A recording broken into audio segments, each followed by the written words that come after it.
que podes pôr localmente. Qual o sentimento, querida? Eu já Ou em estou a relação gravar ao no Gabriel, computador. tristeza? O que você está sentindo? Conta para mim. Então, Elvis, Jeane, Qual Jeane, sentimento? por favor, fecha seu microfone que nós estamos ouvindo você falando. Perdão, tia. Tá. Quando você quiser falar, daí você levanta a mão e abre o microfone. Vamos orar então. Tudo bem. Querido Pai Celestial, nós louvamos o teu nome neste dia, porque tu estás no trono, porque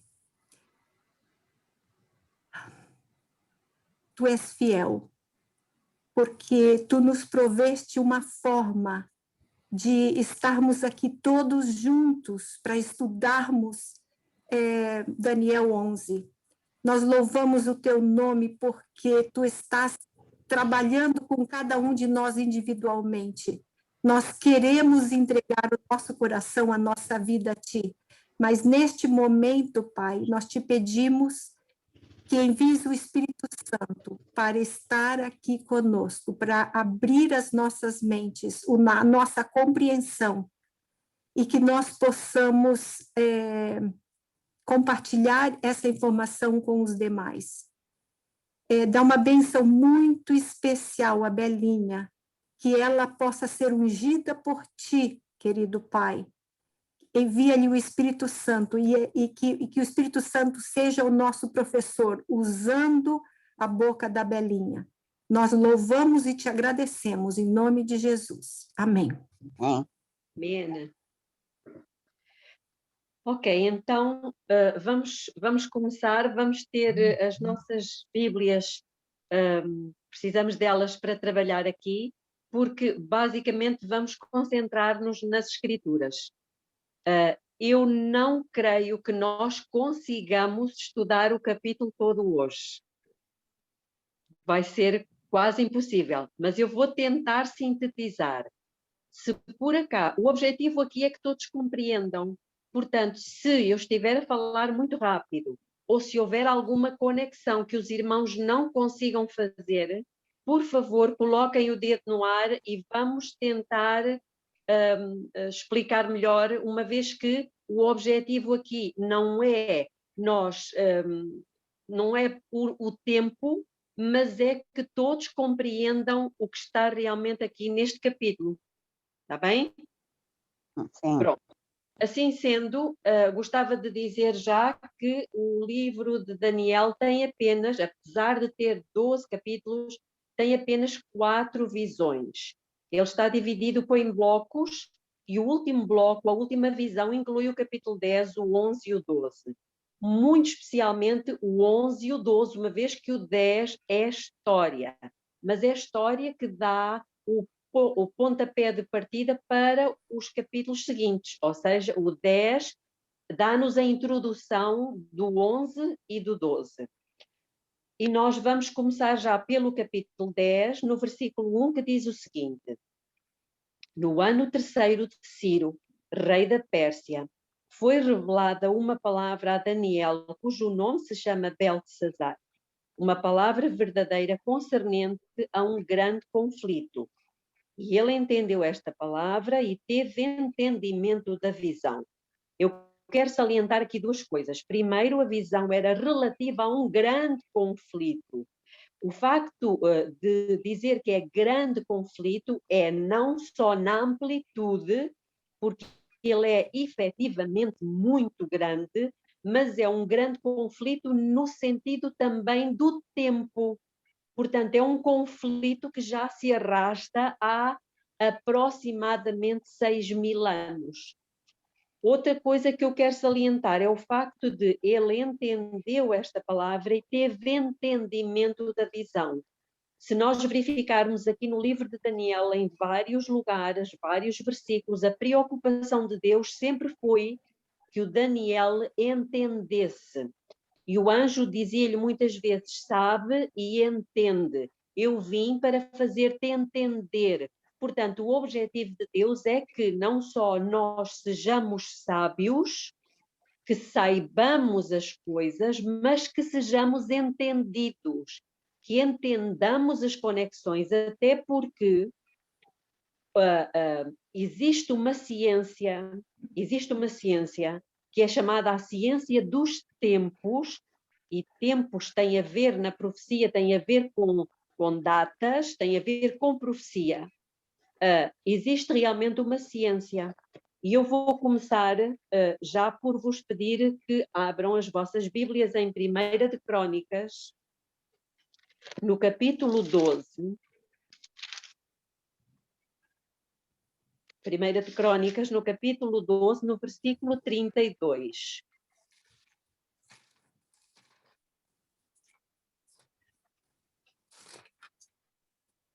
E diz o seguinte: dos filhos de Issacar, e eles eram, a tribo nesta altura tinha 64.300 pessoas, mas dessas 64.300 pessoas, 200 dos seus chefes entendidos na ciência dos tempos, para saberem o que Israel devia fazer, e todos os seus irmãos sob as suas ordens. Ou seja, existe um grupo de pessoas que Deus sempre chamou, sempre escolheu para lhes dar um entendimento, e por isso elas são chamadas de entendidos, na ciência dos tempos, ou seja, nas profecias, particularmente as profecias escatológicas, as profecias que têm a ver com o tempo do fim. E então diz que essas pessoas, que Deus considera de entendidos na ciência dos tempos, elas, precisamente para que Israel soubesse o que devia fazer. Israel, estamos a falar aqui da igreja, e todos os seus irmãos sob as suas ordens. Ora, nós hoje, pela graça de Deus, continuamos a ter essas pessoas. Deus vai levantando, vai suscitando pessoas que são estudiosas, são muito conhecedoras, têm muito entendimento, muitas vezes sabem línguas, o hebraico, o grego, o aramaico, inclusivamente, e que nos vão trazendo muita luz. Eu não pertenço a esse grupo. O dom que Deus me deu foi para receber a luz de todos esses entendidos, fazer uma compilação e transmitir a outros. Então, o que o Senhor faz é maravilhoso, porque acaba por usar uns para beneficiar outros, e esses vão beneficiar outros ainda. Bom, então, partindo deste princípio, Deus deseja que nós entendamos o que é que se passa, sobretudo no fim dos tempos. Por isso é que Ellen White diz que os profetas escreveram muito mais para o nosso tempo do que propriamente para o tempo deles. E não é por acaso que nós conhecemos um outro texto que diz: tudo o que antes foi escrito, para nosso ensino foi escrito, e está escrito como exemplo. Para quem? Para quem já são chegados os fins dos séculos. Esta passagem encontra-se em 1 de Coríntios, se por acaso estão a tomar notas, 1 de Coríntios, no capítulo 10, versículo 11. Ora, tudo isto lhes acontecia como exemplo e foi escrito para aviso nosso, para quem já são chegados os fins dos séculos. Partindo deste princípio, nós vamos entrar agora diretamente no capítulo 11. E o capítulo 11, nós não podemos dizer que é só o capítulo 11, porque ele é o 11 e o 12. Portanto, o 12 é uma continuação do 11, e nós sabemos disso porque o capítulo 12 começa da seguinte forma. Versículo 1 do capítulo 12 diz assim: naquele tempo se levantará Miguel. Ora, a primeira pergunta que nós temos que fazer é: qual tempo? Em que tempo é que Miguel, que é Jesus, se vai levantar? Pois é exatamente isso. Ele vai se levantar naquele tempo dos versículos anteriores, das cenas que se passam nos últimos versículos do capítulo 11. Também gostava de vos dizer que Ellen White, e vocês sabem disto, ela cita muitas vezes muitos textos das Escrituras. Agora, o que é curioso é que ela não cita praticamente nunca o capítulo 11. E a pergunta é, porquê? Porquê é que Ellen White não citou praticamente nada do capítulo 11, sendo ele um capítulo tão importante e um capítulo que são as últimas cenas da história da Terra? Existe um motivo. Mas antes de vos dizer um motivo, ou melhor, eu posso dizer já um motivo, é que na altura em que Ellen White estava viva juntamente com Joseph Bates, com o seu marido, com John Logborough, enfim, Uriah Smith, muitos outros, havia um conflito, eles estavam estudando as escrituras e havia uma procura de se conhecer quem é que era o rei do norte no capítulo 11. E este foi um mistério que esteve, podemos dizer, oculto durante muitos anos, durante dezenas de anos. E naquela altura havia duas opiniões distintas. Uma do James White, que era o marido de Ellen White, e outra do Uriah Smith. Uma coisa que estava a acontecer aqui na Europa era a Turquia. A Turquia estava com uma preeminência muito grande. Então, o marido de Ellen White dizia que o rei do norte não era a Turquia, mas Uriah Smith dizia que era a Turquia. Então, Ellen White, para não ser acusada também de dar razão a um deles, ela como que omitiu. Contudo, ela deixou 3 citações. Só existem 3 citações dela, e eu vou dar aos irmãos para poderem confirmar isto, onde ela fala precisamente do capítulo 11. Uma delas está no Testemunhos para Ministros, no capítulo 3, na página 112.3. Estou a dar-vos a página da aplicação. E diz o seguinte, portanto, eu vou repetir Testemunhos para Ministros, capítulo 3, página 112.3. Diz o seguinte: a luz que Daniel recebeu de Deus foi dada especialmente para estes últimos dias. Então é para nós. As visões que ele viu. Belinha, está aqui uma senhora, Marilei, que pôs o braço no ar. Ok? Sim, é que estava mudo aqui, não estava ouvindo, ficou mudo por um tempo. Ah, certíssimo. Sim. Então, o que é que faltou, irmã? A senhora estava... Quando a última coisa que eu ouvi a senhora falando é que, do rei do norte e do rei do... que a Ellen White não quis opinar para não tomar o lugar de um... a favor de um ou de outro. E daí ficou mudo até agora. Ok, então... com a imagem sua congelada. Exatamente. Agora já me está a ouvir? Eu tirei o Consegue som. me ouvir? Eu tirei o som. Sim, consegue. agora já estou... Ah, ok. Pronto, então... Mas Ellen White tem 3 citações altamente significativas que falam exatamente do capítulo 11 de Daniel, e uma encontra-se em Testemunhos para Ministros, no capítulo 3, na página 112.3, que diz: a luz que Daniel recebeu de Deus foi dada especialmente para estes últimos dias. As visões que ele viu às margens do Ulai e do Hiddekel, os grandes rios de Siniar, estão agora em processo de cumprimento e logo ocorrerão todos os acontecimentos preditos. E eu gostava de salientar que as visões que Daniel teve às margens do Ulai foram as do capítulo 8. Se os irmãos verificarem no capítulo 8, versículo 2, vão ver que ele estava nas margens do Ulai.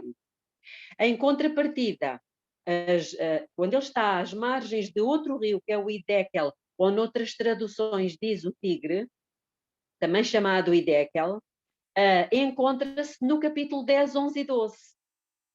E, portanto, ela está a dizer claramente que as visões que Daniel teve no capítulo 8 e no capítulo 10, 11 e 12 estão em processo de cumprimento e logo ocorrerão todos os acontecimentos perdidos. Portanto, temos aqui alguma coisa muito significativa. Por outro lado, existe também uma outra citação que se encontra... estão a pedir para depois passar as citações, mas como isto vai ficar gravado, portanto, eu creio que depois todos poderão ter acesso. Ok? A outra citação encontra-se no 9º volume de Testemunhos para a Igreja. Portanto, Testemunhos para a Igreja, volume 9, capítulo 1, página 14.2. E diz o seguinte: o mundo está agitado com o espírito de guerra. A profecia do capítulo 11 de Daniel quase se cumpriu por completo. Então, irmãos, se ela quase se cumpriu por completo, vocês acham que nós estamos em que versículos? Nos últimos. Nos últimos. E depois ela continua e diz: logo, em breve, as cenas de angústia que se descrevem nas profecias ocorrerão. Irmãos, quais cenas de angústia? Nós ontem vimos que existem 2 tempos de angústia. Não sei se os irmãos conhecem isto. Portanto, existe aquilo que é conhecido como o pequeno tempo de angústia e depois um outro tempo em sequência que é chamado o grande tempo de angústia. E eu posso vos provar isto aqui pelo livro Eventos Finais, no capítulo 10. O capítulo 10 que diz o seguinte: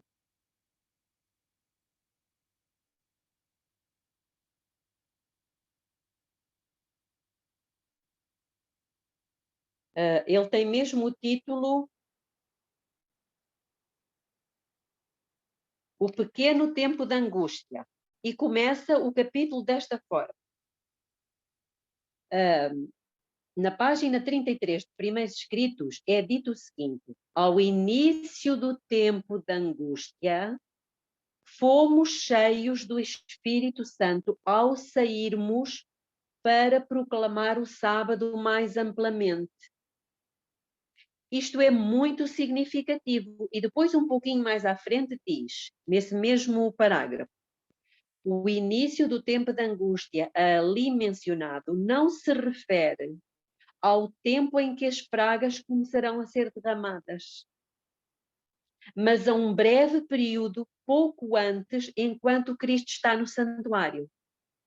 Ou seja, quando é dito que ao início do tempo de angústia fomos cheios do Espírito Santo ao sairmos para pregar o sábado mais amplamente, este é o pequeno tempo de angústia, ou seja, é um tempo que vai desde a saída do decreto dominical até ao decreto de morte. E nesse tempo Jesus ainda está no santuário, portanto ele ainda está intercedendo, e por isso nós podemos sair para proclamar o sábado mais amplamente. Porquê? Porque há muitas pessoas que ainda se vão converter, apesar de já ser debaixo de uma grande perseguição, mas ainda não saiu o decreto de morte. E por isso é que ela diz: ao início do tempo de angústia, fomos cheios do Espírito Santo. Ou seja, a chuva serôdia, precisamos dela para dar o alto clamor. E muitas pessoas se vão converter. O grande tempo de angústia é considerado assim a partir do momento em que começam a cair as pragas. Ou seja, terminou a graça com a saída do decreto de morte. Por que é que isto é importante? É importante porque o capítulo 12 de Daniel, ele começa precisamente com o tempo de angústia, com o grande tempo de angústia. E diz-nos o seguinte, no versículo 1 do capítulo 12: naquele tempo se levantará Miguel, o grande príncipe, que se levanta a favor dos filhos do teu povo, e haverá um tempo de angústia como nunca houve, até àquele tempo. mas naquele tempo livrar-se-á o teu povo todo aquele que for achado escrito no livro. Portanto, nós temos aqui um tempo de angústia e podemos perguntar, mas este tempo de angústia é o pequeno tempo de angústia ou é o grande tempo de angústia? É antes do decreto de morte ou é depois do decreto de morte? A nós nos parece que é depois. E isto porquê? Porque existem duas expressões nas Escrituras, que é quando Deus se senta e outra quando ele se levanta. E nós conhecemos que no capítulo 7 do Daniel, no versículo 9 e 10 e depois o 13, até o 13 e 14, é-nos dito que assentou-se o juiz e abriram-se os livros. Portanto, quando ele inicia um julgamento, ele se senta. Como aqui no capítulo 12, no versículo 1 diz, naquele tempo se levantará Miguel, significa que o julgamento terminou.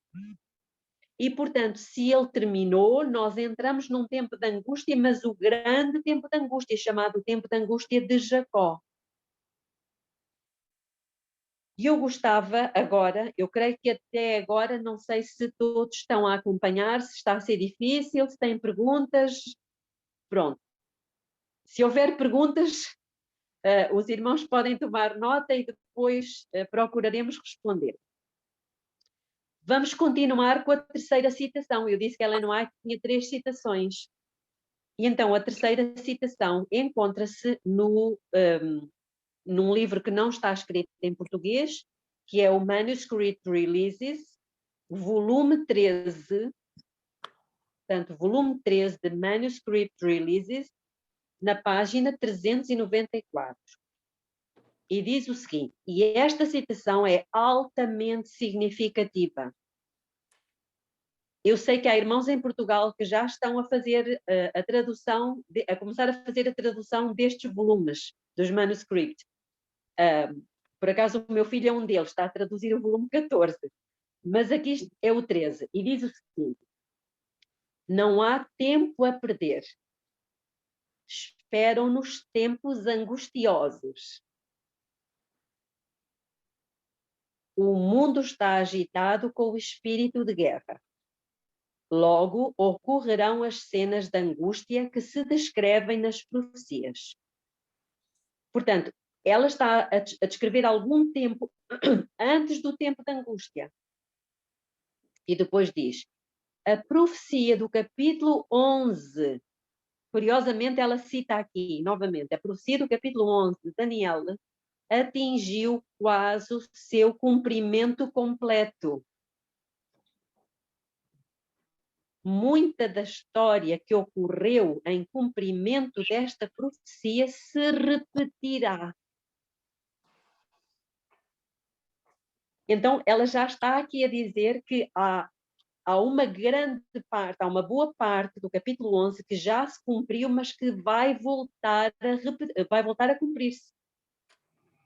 E depois ela diz, no versículo 30, se fala de um poder que se levantará contra o pacto santo e fará o que lhe aprouver.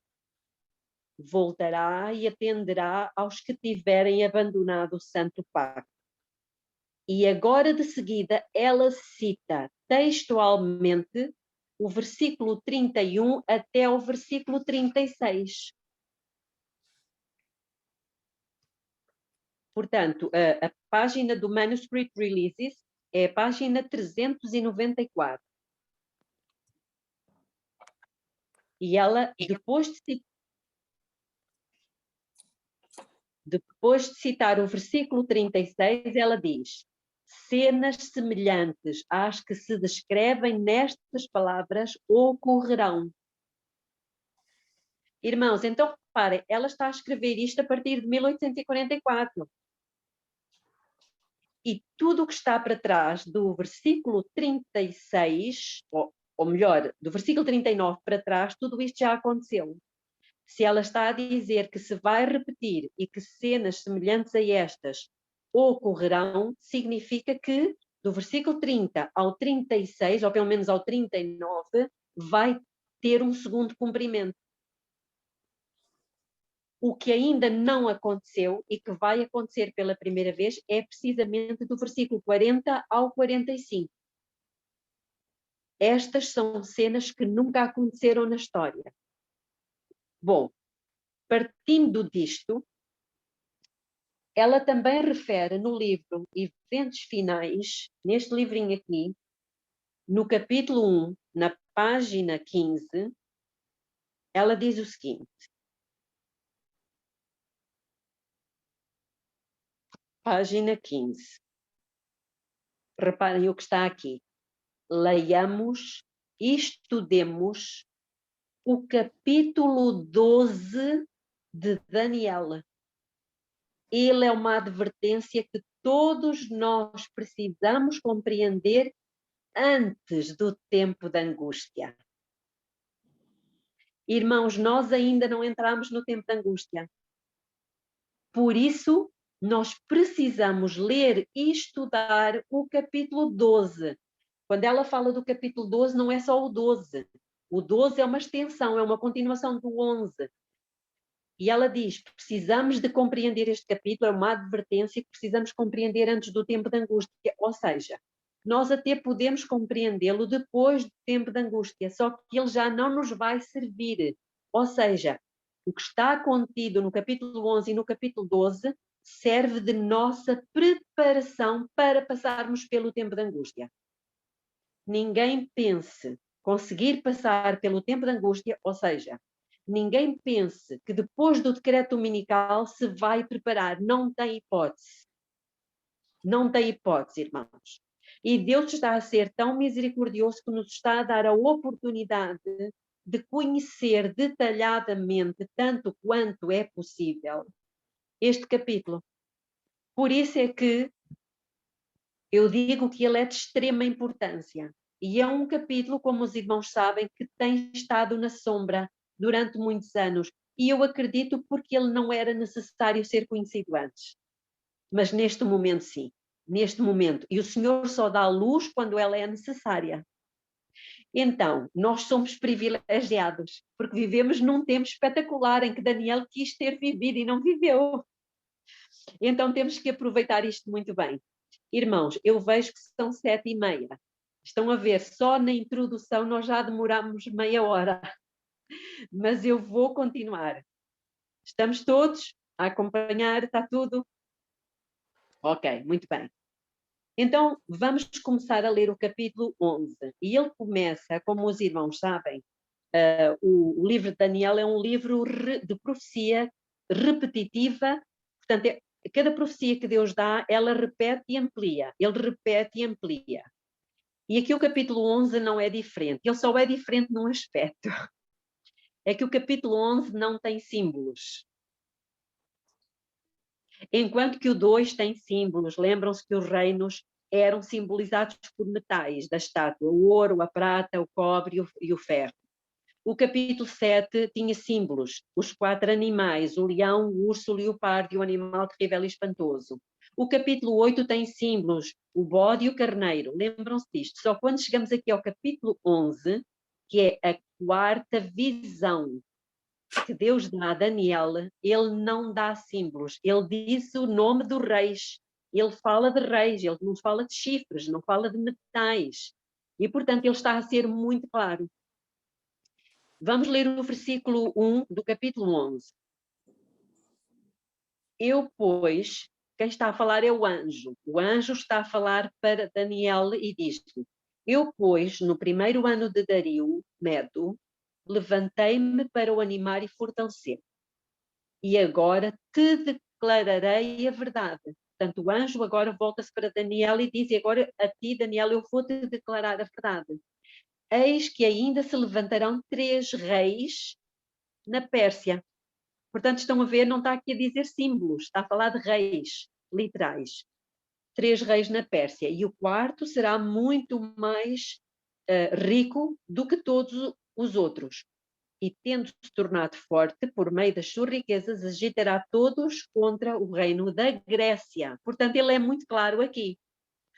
E nós sabemos pela história que depois do rei Dario, realmente na Pérsia, surgiram mais 3 reis, que os irmãos, se estão a tomar notas, podem tomar. Portanto, o primeiro foi Cambises, e Cambises governou desde o ano 530 ao ano 522.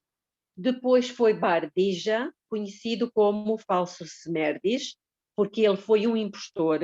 Portanto, ele não foi legalmente, podemos dizer assim, não assumiu o governo legalmente, e ele só esteve a governar durante o ano 522, alguns meses, e depois foi Dario I. E depois destes 3, então, surge o tal 4º rei, o tal muito rico, que é conhecido por todos nós. Um rei persa, muito rico, que por acaso até fez um decreto. Os irmãos sabem quem foi. Foi Artaxerxes, ou Assuero, e isto leva-nos para a história da Rainha Esther. Lembram-se? Pronto, é um tipo do período que nós vamos também passar. Depois, no versículo 3 do capítulo 11, diz: depois se levantará outro rei, poderoso, que reinará com grande domínio e fará o que lhe aprouver. Este rei que se levanta, já estamos a falar da Grécia. Não temos dúvida de que é Alexandre Magno, ou Alexandre o Grande. E aqui, esta expressão, sempre que nós encontrarmos esta expressão, fará o que lhe aprouver, simboliza um reino com muito poder, com uma hegemonia impressionante, ou seja, alguém que não tem nenhum outro reino que lhe faça frente. Ele é poderoso, muito poderoso. E depois no versículo 4 diz: mas estando ele em pé, o seu reino será quebrado e será repartido para os 4 ventos do céu. Esta expressão nós já a conhecemos do capítulo 8, versículo 8. Por isso é que Ellen White refere que as visões que Daniel teve às margens do Ulai, capítulo 8, e do Ezequiel, capítulo 11. Estão a perceber? Então há um paralelismo muito grande entre o 8 e o 11. E depois diz, porém, não para os seus descendentes, nem tampouco segundo o poder em que reinou, porque o seu reino será arrancado e passará a outros que não eles. E, portanto, nós sabemos que realmente o reino de Alexandre, da Grécia, não passou para nenhum descendente seu, mas foi, como vocês sabem, dividido em 4 partes, um dos seus generais. Portanto, os irmãos conhecem os nomes, não vem aqui ao caso, mas foi Cassandro, Lisímaco, Ptolomeu e Seleuco.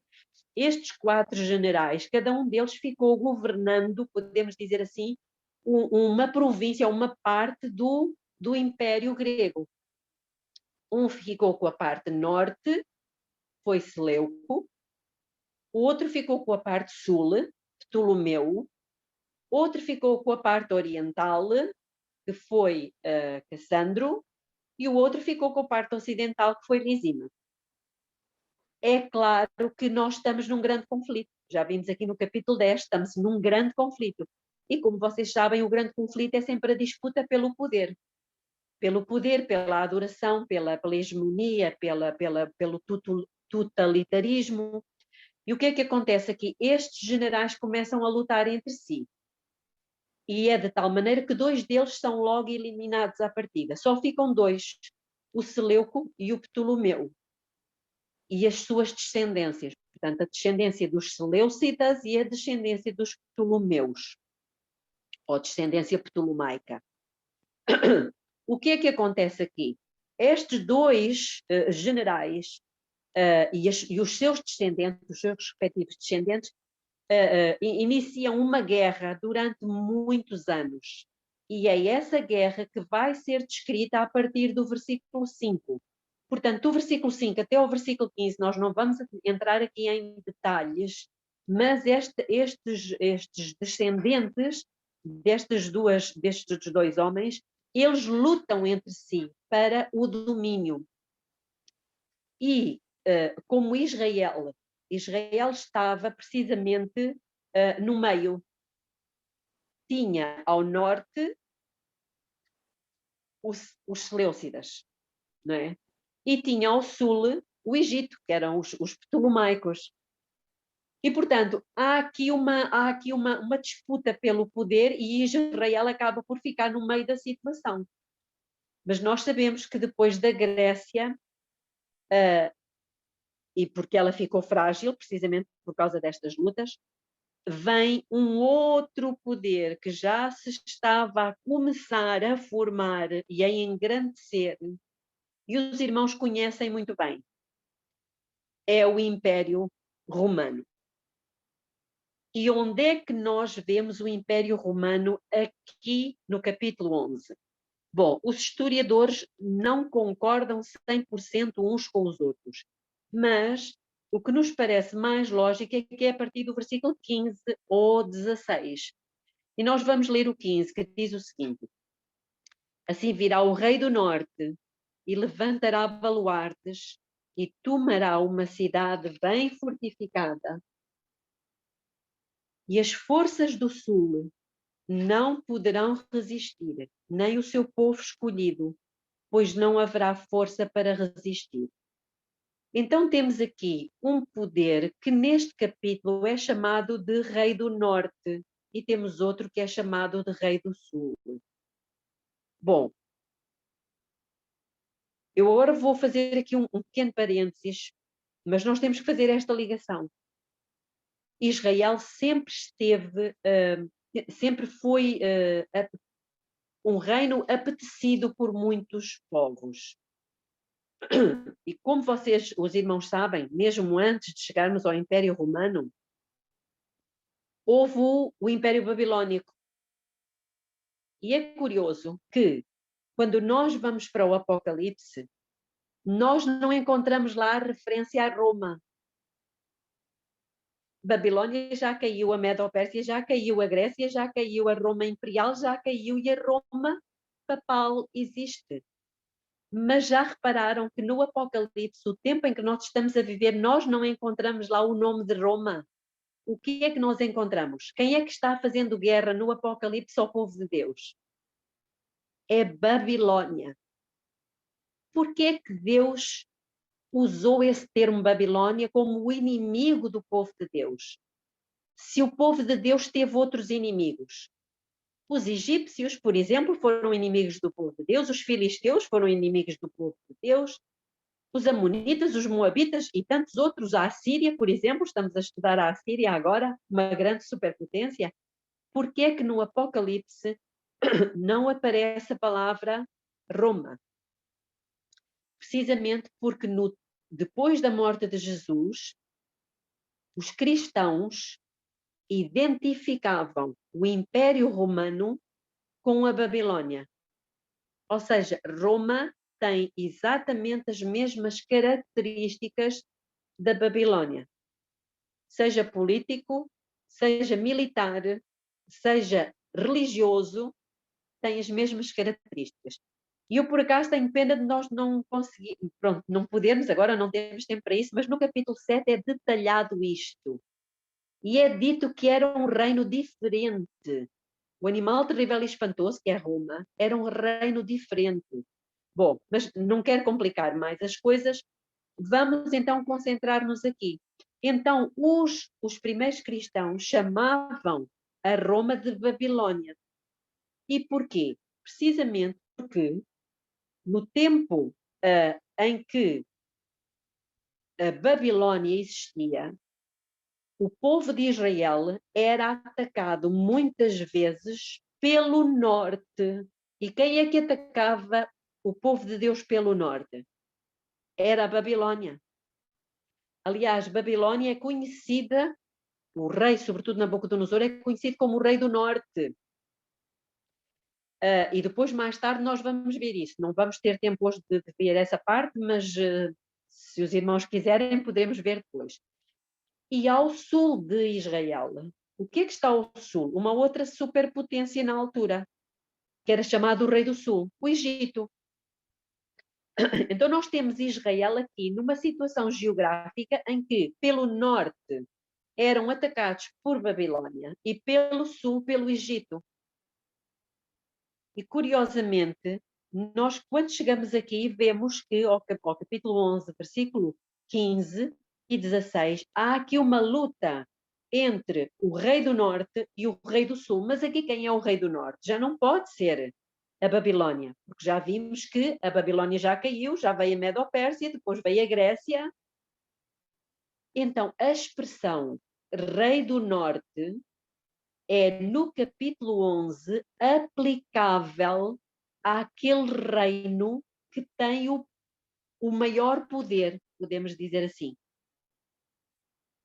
A hegemonia na altura é aplicada a todo aquele que tiver as características da Babilônia. Versículo 16. O que, porém, há de vir contra ele, fará o que lhe aprouver. Cá está outra vez a mesma expressão. Fará o que lhe aprouver. E ninguém poderá resistir diante dele. Ele se fincará na terra gloriosa, tendo-a inteiramente sob o seu poder. Pronto, agora aqui não temos dúvida nenhuma. No versículo 16 não temos dúvida que é o Império Romano. Porquê? Por causa desta expressão, terra gloriosa. O que é que significa na profecia terra gloriosa? Era a terra de Israel. Era a terra de Israel, irmãos. É chamada de terra gloriosa. E quem é que conquistou a terra gloriosa? O Império Romano. Tanto assim que nós sabemos que quando Jesus nasceu, quem é que dominava na altura? Não era a Babilônia, não era a Medo-Pérsia, não era a Grécia. Quem era? Era Roma. Era Roma. E, portanto, o Império Romano pagão, político, o Império dos Césares. Eu não vou deter-me nos detalhes, eu não sei se os irmãos, é assim, eu estou a dizer que não me vou deter nos detalhes, mas eu posso ir explicando todos os versículos, não sei se é isso que os irmãos pretendem. Alice. Nós queremos o máximo que podemos ter de você, de seu tempo. Talvez a gente vai precisar realmente fazer uma outra reunião para você poder se ater aos detalhes, porque o que eu estava dizendo para todo esse pessoal, isso dificilmente é pregado em algum lugar, por algum pastor. E quando é pregado, ninguém pode fazer nenhuma pergunta. Então, ficam muitas dúvidas. Fica um capítulo totalmente nebuloso para todos. Quem é realmente? Ainda mais porque muda de personagem muitas vezes durante o capítulo, né? Agora, nós já identificamos realmente como Roma, mas antes era o Seleuco e os Ptolomeicos, etc. Então, eu acho que a gente... você pode se deter aos detalhes, e se você permitir, a gente marca uma outra reunião para um outro dia, onde você continua. Ok, então vamos avançar. Versículo 17. Sendo assim, vamos para o versículo 17 e diz: e firmará o propósito de vir com toda a força do seu reino, e entrará em acordo com ele e lhe dará a filha de mulheres. Portanto, nós estamos a ver aqui que o rei do sul, ele decidiu entrar num acordo com o rei do norte. Estamos a falar aqui do Egito, o rei do sul, que fez um acordo com quem? Com o Império Romano, com Roma. E diz que lhe entregou a filha de mulheres para ele a corromper. Quem terá sido a mulher egípcia que foi entregue a um imperador romano para que ele a corrompesse? Alguma sugestão?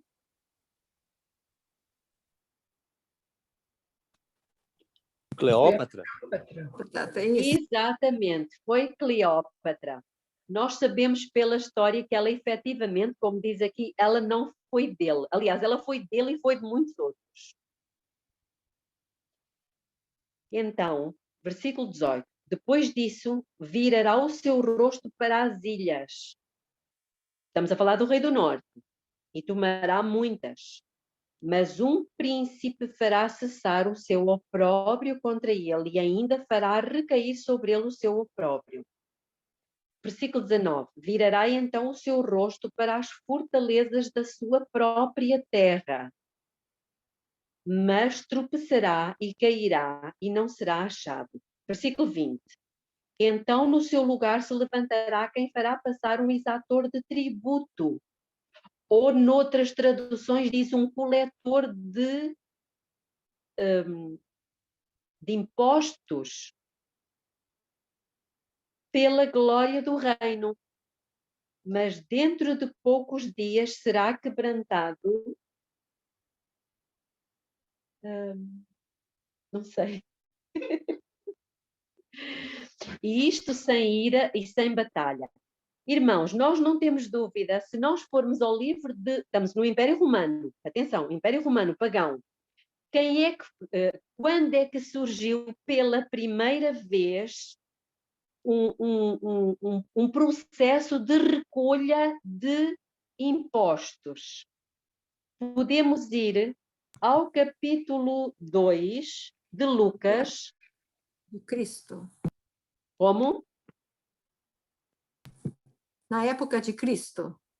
Exatamente, exatamente, muito bem. Diz aqui no capítulo 2, a partir do versículo 1, vamos ler do versículo 1 ao versículo 7. Naqueles dias saiu um decreto da parte de César Augusto para que todo o mundo fosse recenseado.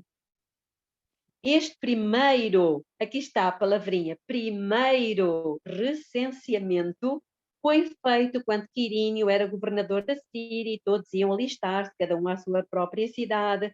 Subiu também José da Galileia, da cidade de Nazaré, à Judeia, à cidade de Davi, chamada Belém, porque era da casa e família de Davi, a fim de alistar-se com Maria, sua esposa, que estava grávida, enquanto... Nós sabemos a história. Ela acabou por dar à luz precisamente nesta altura. Irmãos, então, Daniel capítulo 11, versículo 20, passa-se no tempo do primeiro recenseamento que foi promulgado por César Augusto.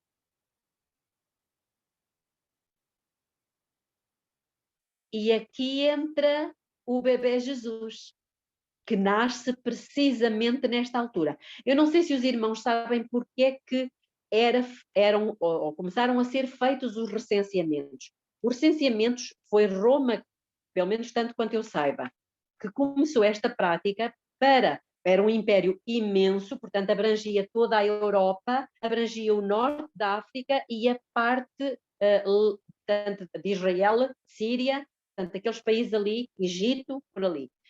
E eles faziam este recenseamento, o objetivo era contar o número de pessoas para saber quanto é que iriam arrecadar nos cofres de Roma, porque cada pessoa teria que pagar um X de imposto, um tributo. E, portanto, eles sabendo que tinham 100 mil pessoas, por exemplo, eles saberiam que se fosse €1 cada pessoa, ou $1, então eles teriam 100 mil dólares. Ok? Pronto, então este era o objetivo. Versículo 21 de Daniel 11. Depois se levantará em seu lugar um homem vil, ao qual não tinham dado a majestade real, mas ele virá caladamente e tomará o reino com lisonja.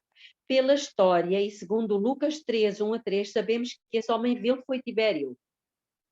Tibério César. César não era um nome, César era um posto. Portanto, César ou imperador. Versículo 22. E as forças inundantes, portanto, realmente o exército romano era como se fosse uma inundação. Quando o exército romano começava, eles destruíam tudo, como se fosse uma inundação. As forças inundantes serão varridas de diante dele e serão quebrantadas, como também o príncipe do pacto. Irmãos, aqui temos o príncipe da aliança, ou o príncipe do concerto. O que é este pacto, ou esta aliança? Segundo Deuteronômio, capítulo 4, versículo 13, o pacto são os 10 mandamentos. E eu posso ler para os irmãos. Deuteronômio, capítulo 4. Noutras traduções não diz pacto, diz aliança, ou diz concerto. Deuteronômio 4, versículo 13, sim. diz o seguinte: então ele vos anunciou o seu pacto, o qual vos ordenou que observasseis, isto é, os 10 mandamentos. Então, o santo pacto são os 10 mandamentos. Voltemos para Daniel, capítulo 11, versículo 22, que fala que o rei do norte iria quebrantar o príncipe do pacto. Quem é que acham que é o príncipe do pacto? O Senhor Jesus Cristo. O Senhor Jesus Cristo. E foi precisamente nesta altura, que está relatada em Lucas, no capítulo 3, versículo 1 a 3, que Jesus foi morto. Temos ali a descrição de todos os governadores das várias províncias para nós nos situarmos e vermos o cumprimento de Daniel capítulo 11. Versículo 23. E depois de feita com ele a aliança, usará de engano, e subirá e se tornará forte com pouca gente. Irmãos, isto é altamente significativo, o versículo 13, porque aqui está a falar que iria ser feita uma aliança. Uma aliança com o rei do norte. E essa aliança iria ser feita, ele se tornaria forte com pouca gente. Quem é que os irmãos acham que fez uma aliança? Aqui já estamos a entrar numa questão, ainda que seja militar, ela é mais religiosa do que política. Espiritual. Diz? Uma questão espiritual, não é? Questão espiritual. Se bem que a linguagem militar, ela vai até o versículo 30. Vamos avançar para o versículo 24. Virá também em tempo de segurança sobre os lugares mais férteis da província e fará o que nunca fizeram os seus pais, nem os pais dos seus pais, espalhará entre eles a presa e os despojos e os bens, e maquinará os seus projetos contra as fortalezas, mas por certo tempo. As fortalezas têm a ver com os reis, com os reis políticos, não é? Está a falar de poderes políticos. E suscitará a sua força e a sua coragem contra o rei do sul. Uau, então estamos aqui a ver já novamente o rei do norte contra o rei do sul.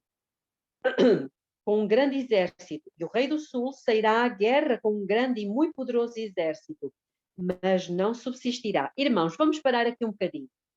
A partir do versículo 23, nós estamos aqui numa linguagem militar, que o rei do norte vai contra o rei do sul e que o rei do sul vai contra ele. Os irmãos respondam-me. Em que época? Nós estávamos a falar do Império Romano Pagão. Mas o versículo 23 fala aqui de uma aliança.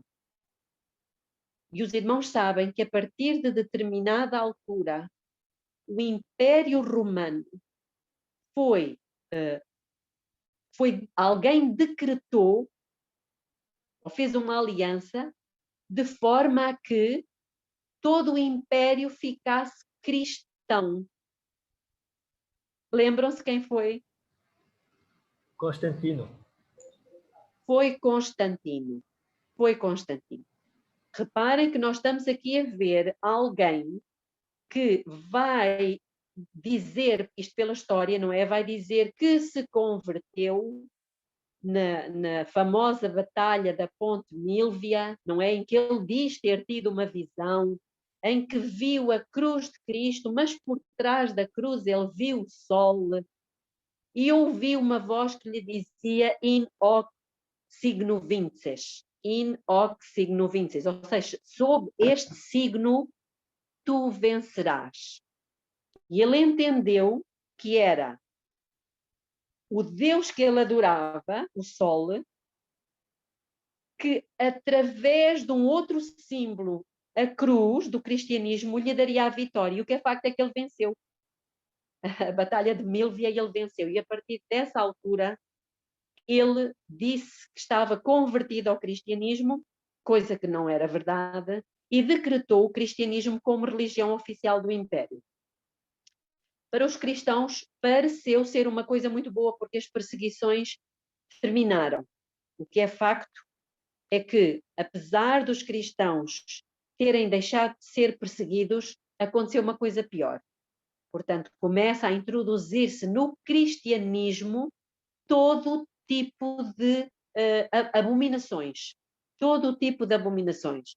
A adoração às imagens, as procissões, as velas, as orações aos santos, o batismo de crianças, portanto, e entramos numa fase muito complicada da Igreja, já vamos ver daqui a pouco, que ela acaba por se prostituir, misturando as suas doutrinas puras de Cristo com as doutrinas do paganismo. Não sei se há alguma dúvida, sei que é muita informação, mas podemos avançar, pode ser?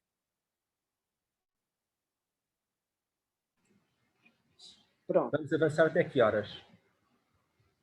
Vamos avançar pelo menos até ao versículo 30. Então, segue.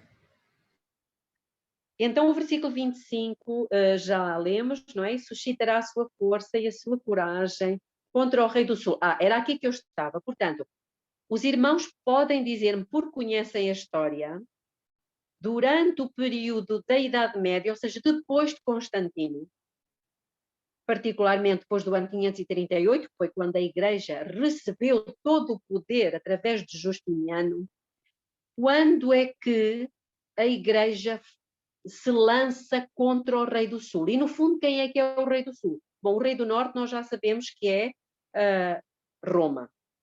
Neste caso já não é Roma política, já estamos a falar da Roma a passar para o poder religioso. E é assim, irmãos, pela profecia do capítulo 2 da estátua, nós sabemos que, sendo o ferro representativo de Roma, o ferro não terminou nas pernas. O ferro continua para os pés, ou seja, Roma deixa de ser só política e está misturada, porque os metais eram símbolos de poderes políticos, não é? Ouro, prata, cobre e ferro, poderes políticos, mas a dada altura nos pés ela está misturada com o barro, que não é um metal. E o barro, segundo Jeremias, capítulo 8, versículo 1 a 8, eu estou só a citar para os irmãos depois poderem verificar isto, o barro é símbolo da Igreja.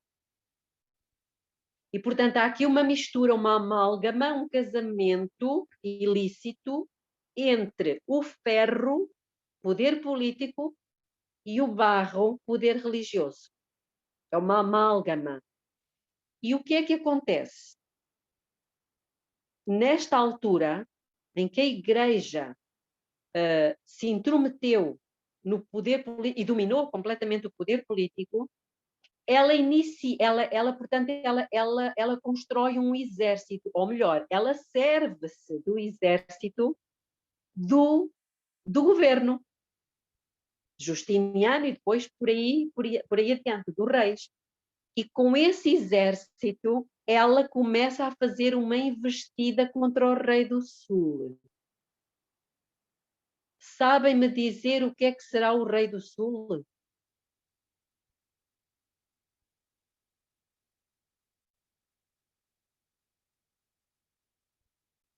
Contra o qual a Igreja fez uma investida com um exército vestidos de branco, com uma cruz vermelha. Diz Duarte. Eu ouvi. As cruzadas, não? As cruzadas. As cruzadas, exatamente. O rei do sul é considerado aqui neste capítulo uma ideologia diferente.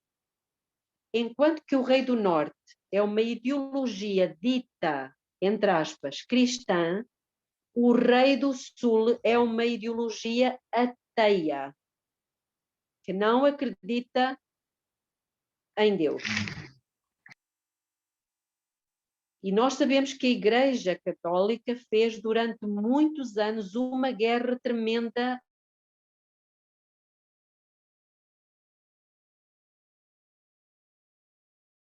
que eram islâmicas para o catolicismo. Nós sabemos disto. E, portanto, nós temos esses versículos. Eu vou ler o versículo 26.